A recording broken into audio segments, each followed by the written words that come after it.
Hi friends, welcome back to Paru Naresh recipes. ఇవాల్టి Ugadi special recipe బొబ్బట్లు. ఇవి Telangana side అయితే భక్షాలు అంటారు. ఇక్కడ నేను మైదా వాడకుండా హెల్తీగా గోధుమ పిండితో చేశానండి.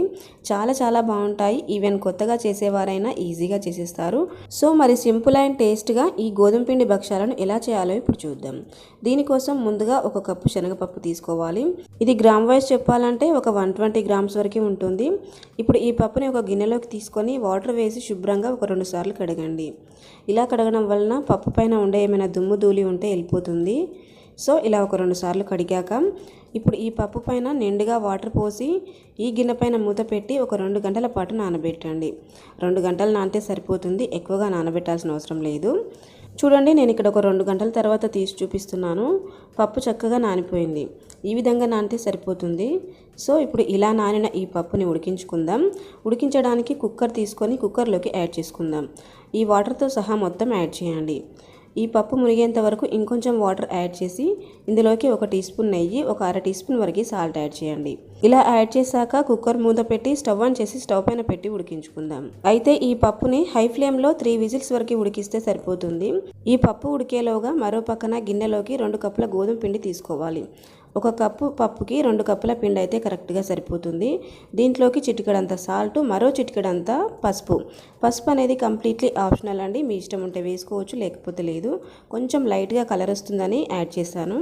అలాగే 1 టీ స్పూన్ నెయ్యి యాడ్ చేసి ఈ పిండిని బాగా కలపండి. ఈ నెయ్యి, ఉప్పు అన్నీ ఈ పిండిలో రబ్ చేసినట్లుగా చేస్తూ బాగా కలపండి. ఇలా కలిపాక ఇప్పుడు కొంచెం వాటర్ యాడ్ చేసుకుంటూ పిండిని కలుపుకోవాలి.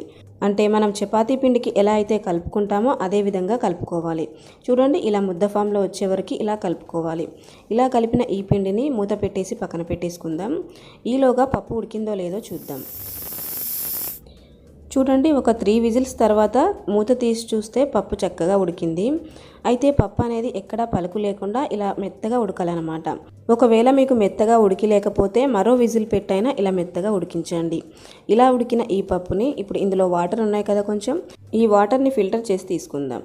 ఇలా ఒక గిన్నె పైన జాలి పెట్టి ఈ పప్పుని మొత్తం తీసుకున్నామంటే వాటర్ అన్నీ కిందికి వెళ్ళిపోతాయి. ఈ గిన్నె పైననే ఈ జాలిని ఒక 5 నిమిషాలు అలా పెట్టేసేయండి. దీని వలన ఇందులో ఏమైనా ఇంకా వాటర్ ఉంటే కిందికి వెళ్ళిపోతాయి అనమాట.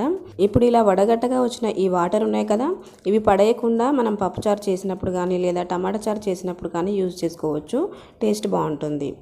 సో ఇప్పుడు ఈ పప్పును గ్రైండ్ చేయడానికి ఒక మిక్సీ గిన్నె తీసుకొని అందులోకి మొత్తం యాడ్ చేయండి. ఇలా యాడ్ చేశాక ఎక్కడ పలుకు లేకుండా ఇలా మెత్తగా గ్రైండ్ చేయండి. చూడండి, ఇక్కడ చూపిస్తున్నట్లుగా ఇలా స్మూత్గా గ్రైండ్ చేయాలి. ఇలా గ్రైండ్ చేసిన ఈ పప్పు మిక్స్ని ఉడికించడానికి స్టవ్ ఆన్ చేసి ప్యాన్లోకి తీసుకుందాం. ఇలా మొత్తం మిక్స్ని తీసుకున్నాక ఇందులోకి 1 కప్పు బెల్లం తురుము, అంటే మనం పప్పుని ఏ కప్పుతో అయితే తీసుకుంటామో అదే కప్పుతో బెల్లం తురుము తీసుకోవాలి. ఇలా ఈక్వల్ క్వాంటిటీ తీసుకుంటే స్వీట్ కరెక్ట్గా సరిపోతుంది. ఇప్పుడు మంటని లో ఫ్లేమ్లో పెట్టి ఇలా కలుపుతూ ఉడికించండి. అంటే ఒకేసారి మంటని ఎక్కువగా పెట్టకుండా నిదానంగా లో ఫ్లేమ్లోనే కలుపుతూ ఉడికించామంటే చూడండి, బెల్లం అంతా కరిగిపోయి ఈ పిండిలో చక్కగా కలిసిపోతుంది. ఇప్పుడు ఇందులోకి మంచి ఫ్లేవర్ అండ్ టేస్ట్ కోసం 1/2 టీ స్పూన్ ఇలాచీ పౌడర్, 2 టీ స్పూన్ల వరకు నెయ్యి యాడ్ చేయండి. ఇలా నెయ్యి, ఇలాచీ పౌడర్ యాడ్ చేసి కలపడం వలన పూర్ణం అనేది మంచి టేస్ట్గా కుదురుతుంది. ఇలా కలుపుతూ 1 నిమిషం పాటు ఉడికించామంటే చూడండి, ఇలా ముద్ద ఫామ్లో కరెక్ట్గా వస్తుంది. ఇలా ఉడికించామంటే మనకు పూర్ణం కరెక్ట్గా రెడీ అయిపోయినట్లు. ఇప్పుడు స్టవ్ ఆఫ్ చేసేసి వెంటనే ఒక గిన్నెలోకి తీసుకుందాం. ఇలా గిన్నెలోకి తీసుకున్నాక ఇప్పుడు వెంటనే భక్షాలు చేయడానికి ఈ పూర్ణం వేడివేడిగా ఉంటుంది కాబట్టి ఒక 5-10 నిమిషాలు ఫ్యాన్ కింద పెట్టి తీసుకుందాం. దీని వలన ఇది కొంచెం చల్లారుతుందనమాట. ఇలా చల్లారాక ఇప్పుడు అంతా ఒకసారి బాగా కలిపి చిన్న ముద్దల్లా చేసుకుంటూ బొబ్బట్లలా చేసుకుందాం. చూడండి, మరో పక్కన పిండి కూడా చక్కగా నానింది. ఇలా నాని సాఫ్ట్గా రెడీ అయిందనమాట. ఈ పిండిని మరొకసారి బాగా కలిపి పెద్ద నిమ్మకాయ సైజంత పిండిని తీసుకుందాం. ఇలా తీసుకొని ఇప్పుడు వీడియోలో చూపిస్తున్న విధంగా ఇలా ఫస్ట్ గిన్నె షేప్ వచ్చేలా చేయండి.